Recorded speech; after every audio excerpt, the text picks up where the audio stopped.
মালদা জেলা জগৎ বিখ্যাত আমের জন্য ইতিমধ্যেই মুকুলের দেখা মিলেছে আম বাগানগুলিতে। শুরু হয়েছে আম গাছ স্প্রে থেকে পরিচর্যা।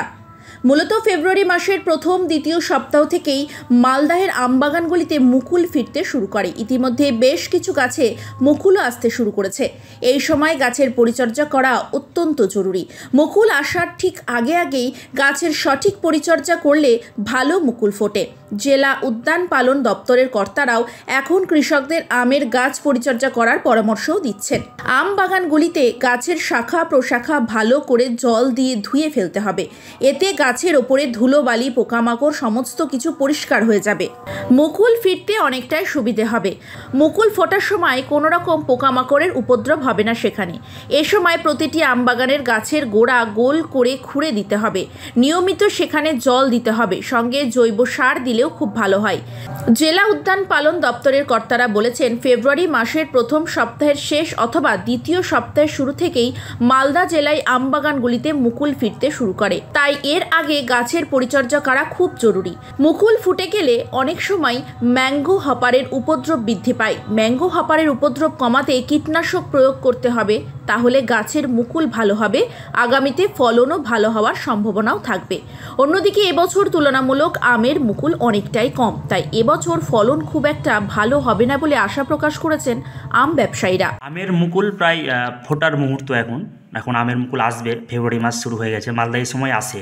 এই মুহূর্তে কৃষকেরা কিভাবে গাছের পরিচর্যা করবেন তাহলে ভালো মুকুল আসবে? হ্যাঁ, আমের ক্ষেত্রে যেহেতু আমাদের মালদা জেলাতে এই ফেব্রুয়ারি মাসের ফার্স্ট উইক থেকে সেকেন্ড উইক এই সময়টায় জলদি জাতের আমের মুকুলগুলো সচরাচর চলে আসে।